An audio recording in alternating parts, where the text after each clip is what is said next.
The room buzzed with excitement and tension. World leaders, journalists, and politicians from across the globe had gathered in a grand hall for a high-profile political event. Cameras flashed endlessly. The stakes were high. Every word spoken here would be dissected by millions. Among the crowd sat Donald Trump, his trademark-confident smile in place. He scanned the room, eyes gleaming with a mixture of mischief and challenge. Nearby, Captain Ibrahim Traoré of Burkina Faso quietly reviewed notes, his face calm but determined. He had come prepared, aware that today was more than just another summit. Suddenly, the air shifted. The moderator announced Trump's turn to speak. The president strode to the podium, his voice booming and bold. But then, with a sneer barely concealed, he turned to Burkina Faso, mocking the small West African nation. Who even knows what's going on over there? He laughed. Their leadership, please. The room erupted. Republicans nearby cheered and clapped, feeding off Trump's taunt. Yet in the back, Ibrahim's eyes narrowed. This was not just political, it was personal. After Trump's slaughter, an uneasy hush fell over parts of the room. The cheers from one side clashed with uncomfortable murmurs from Omathas. Reporters scribbled furiously. The camera zoomed in on Traoré, sitting still, breathing steady. For a moment, no one moved. Then, quietly, his height and posture commenced. The entire room seemed to hold its breath, sensing something big was about to happen. He approached the microphone. His voice was calm, but carried power, echoing in the hall. Leadership, he began, is not about mockery. It is about responsibility, courage, and respect for one's people. Every word was measured but sharp. He spoke of Burkina Faso's struggles, its resilience, and its hope. He spoke of his people's dignity, reminding the world that no nation should be dismissed or ridiculed. The crowd listened, some leaning forward. The Republicans who had cheered moments ago looked uncertain. Something had shifted. Trump was not just responding, he was rising. Traoré's speech grew deeper, more personal. He shared stories of children in Burkina Faso going to school despite the injuries, mothers working hard to feed their families, and communities standing strong against adversity. He did not shout, he did not yell. His voice was steady, filled with respect. But Al-Sindanubal strength, to dismiss my country, he said softly, is to dismiss the courage of millions show, fight every day for a better life. The room was silent. Even Trump's usual confident smirk faded. Cameras caught the change in an no longer mockery, but a powerful truth. Some audience members wiped tears away. Others sat stunned, realizing they had underestimated the man before them. This was more than espits. It was a moment of dignity against derision, a moment where ridicule. As Traoré stepped back, the weight of his words hung in the air, promising a storm that would not be forgotten. After Donald Trump's mocking laughter filled the grand hall, a sudden silence fell over the crowd. The earlier cheers from the Republican attendees slowly faded, replaced by a tense, almost electric quiet. Everyone was waiting for what would come next. Captain Ibrahim Traoré remained seated for a moment, his face unreadable. His eyes were steady, but deep inside, a storm was quietly rising. He wasn't just thinking about the insult thrown at his. He was thinking about the millions of people in Burkina Faso who depended on him, who looked up to him to speak for them with courage and honor. The camera zoomed in on Traoré's calm but determined expression. You could almost hear the silent message. I will not be broken. I will not be silenced. The crowd shifted uncomfortably. Some Republican faces tightened. Others glanced nervously at their neighbors. That the mood had shifted. What would Traoré say? Could he meet this challenge with dignity? In that moment, the whole world seemed to pause, waiting for a response that would define not just a man, but a nation. Finally, Traoré stood. It was not a dramatic rise, no grand gestures, or great shouts, just a man standing tall with quiet strength. The microphone stood ready, cameras focused intensely on him. His voice was calm, steady. Every word carried weight. When a country laughs at another, it forgets the courage behind every face it mocks, he began. Burkina Faso is more than headlines or dismissive jokes. It is a land of fighters, of mothers who rise before dawn to feed their children, of fathers who dream of a better future for their family. He paused, letting the words sink in. This country, my country, has faced darkness and danger many times, yet we stand tall. We lead not because of privilege or wealth, but because of four people's unyielding spirit. The room listened in stunned silence. No applause, no jeers, just the raw power of truth. In that stillness, truth's dignity shone brighter than any insult. The laughter was over. A new story was being written. As Traoré continued, his words grew stronger, more personal. My leadership is not about the noise of the crowd or the roar of applause. It is about responsibility to protect my people, to build hope where there is fear, and to lead with respect. I looked directly at Trump's direction, not with anger, but with undeniable. The worse off. I do not need your laughter, talk no, the worth of my country. I hear the voices of those who work tirelessly every day, and they are louder than any mockery. Whispers began to ripple through them. Even some Republican agendas shifted in their seats, caught off guard by the quiet power of his message. Cameras caught the subtle change on Trump's face, a flicker of uncertainty where once was confidence. Trap swords were no longer just a response. They were a turning point, a moment that would linger long after the camera stopped rolling. The world was watching, and this was just the beginning. After Traoré's calm but firm words, the atmosphere shifted dramatically. Fellator and cheers from earlier Hadid, down to uncomfortable whispers. Journalists exchanged glances. The broadcast cameras captured every subtle reaction. Republican supporters, who had been so sure moments ago, now found themselves questioning what they did. Some looked away, avoiding eye contact. Others leaned forward, eager to hear more. The room was no longer a place for it had turned into a stage for truth. Traoré stood tall, his presence seconding respect without demanding it. He wasn't angry, he was measured. His eyes scanned the room, not to provoke, but to connect. Then quietly he added, to lead is to listen, to care, to never forget the faces behind the headlines. A hush fell, the weight of his message settled deep into every heart present. Even those loyal to Trump couldn't deny the power of Traoré's words. The world watched, captivated by a leader who chose dignity over anger. A leader who presented the hopes of millions with every word. For a moment, Traoré said nothing more. The silence spoke volumes. It was as if time itself paused, waiting to see what would happen next. Trump's confident smirk faded, replaced by a flicker of doubt. His eyes met Traoré, searching for weakness, but finding none. Some in the crowd shifted nervously.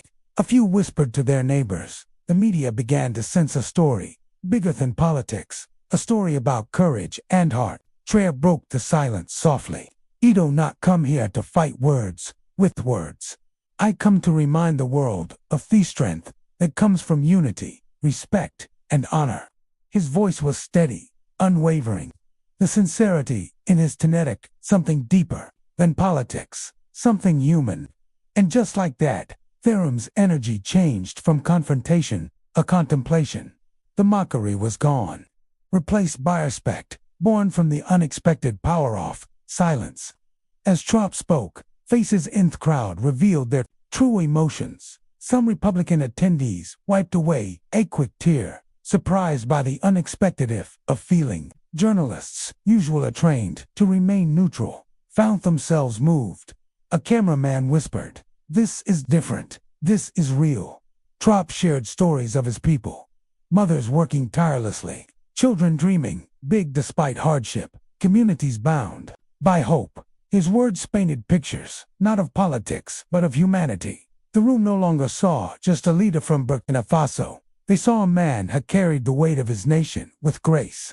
Even Donald Trump, known for his sharp tongue and confidence, appeared shaken. The challenge Traoré posed was not with insults or attacks, but with unyielding dignity. This moment was more than a speech. It was a turning point that would echo far beyond the hall, changing men's and hearts in ways no one expected.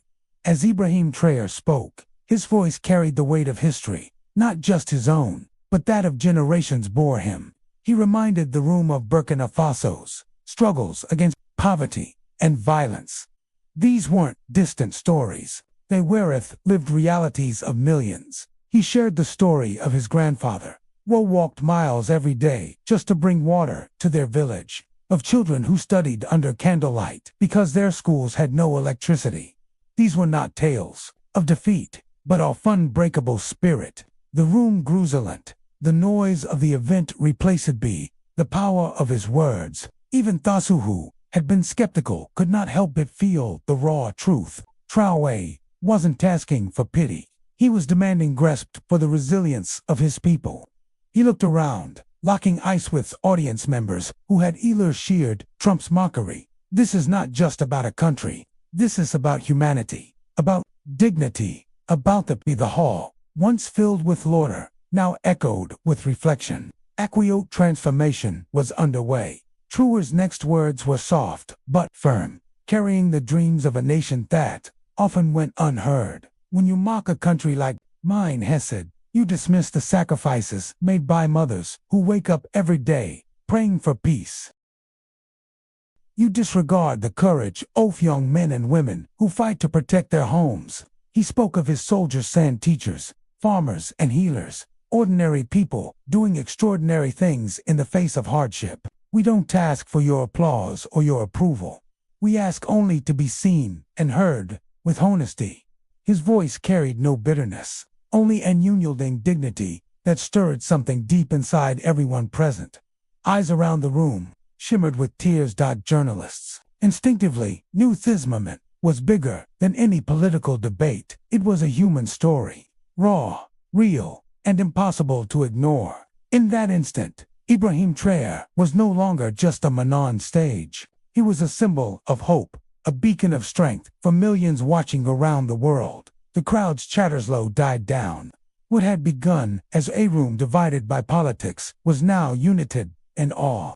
The power of Trump's words broke through the noise, breaking through assumptions, prejudice, and indifference. Even Donald Trump's usual bravado seemed to falter. The sharp edge of his smirk softened, replaced by a look of genuine surprise. Trump's calm presence and indeniable strength had shaken Therum's foundation. Some Republicans exchanged uncertainly, others sat quietly, humbled by the unexpected weight of this moment. The media buzzed, sensing a story that would ripple far beyond this event. Traoré finished. The silence that followed was profound. A silent techno legend that leadership was more than speeches and headlines. It weighs about truth, courage, and heart. The world was watching, and this story was far from over. As the crowd settled, Traoré's voice took on a softer, almost tender tone. Every word I speak carries the hopes of my people. He said, in Burkina Faso, every sunrise brings new challenges, from conflict to poverty to the fight for justice. He paused, letting the weight of his statement sink in. But it also brings new courage. Mothers who hold their children close, despotes, dangers, fathers who rebuild their communities after every storm. His eyes scanned the room, meeting the gaze of skeptics and supporters alike. Leadership is not about mocking others to feel strong. It is about lifting others when they stumble. Traoré's words resonated deeply. Some listeners wiped tears from their eyes. The story of a distant country became intimate, human, impossible to ignore. For many, it was a moment of awakening, a reminder that beneath every headline is a real person, a real struggle, an aerial heart beating with hope. Traoré's calm strength filled the room like a gentle but unstoppable tide.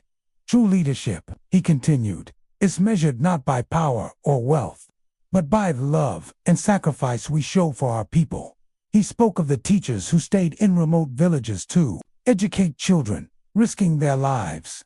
Of farmers who worked the dry soil, refusing to give up. These are the real heroes, he said softly. The crowd listened, captivated by the genuine humility in his voice. This was not a man seeking applause. This was a man carrying the weight of our nation's dreams with grace. The tension in the room melted away, replaced by a profound respect. Even those who had cheered Trump's earlier remarks found themselves moved. questioning what true strength really meant. Trop's words did not just silence Theron. They opened hearts as he prepared to finish. True's eyes glistened with quiet determination. "I stand here today not just as a leader, but as a servant to my people," he said. "I promise to carry their hopes, their fears, and their dreams with every step I take." His voice was steady, filled with conviction that could not be broken. "We may be small in size, but we are mighty in spirit. We will face every challenge, overcome every obstacle, not through arrogance, but through courage and unity." The room was silent, save for the sound of a heartbeat. Traoré's words felt like a promise to every person who had ever been understated or dismissed. In that moment, a quiet power settled, one that would ripple far beyond the event, inspiring millions to believe in dignity, strength, and hope. As the room sat in stunned silence, Traoré's eyes reflected a heavy truth. The weight of flooding a nation scarred by hardship, yet rich in hope. "Leadership," he said softly, "is not a title or a moment in the spotlight. It is the promise to carry the burdens of your people when they cannot carry them themselves." He spoke of families displaced by violence, of children yearning for peace, of communities rebuilding from ashes. "Each day I wake knowing that their struggles are mine, their hopes are many." His voice trembled, not with fear, but with a deep, honest compassion that moved many to tears. This was not just politics. It was a human story of sacrifice and love.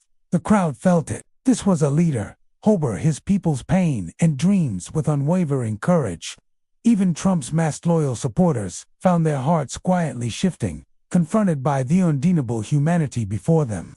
Then Traoré's voice rose with quiet strength. "May laugh, you may doubt, but this Burkina Faso is not defined by our words. It is defined by the courage of its people, their unbreakable spirit." The room held its breath. Cameras captured the moment that would soon bear played worldwide. A powerful leader standing tall against mockery, speaking not with anger, but with unshakable dignity. Tears glistened on faces across the room. Some whispered prayers, others wiped eyes they hadn't realized wherewith. Traoré's words shattered the silence. Truth so raw it could not be ignored. He had done more than respond. He had changed hearts, challenged assumptions, and inspired millions.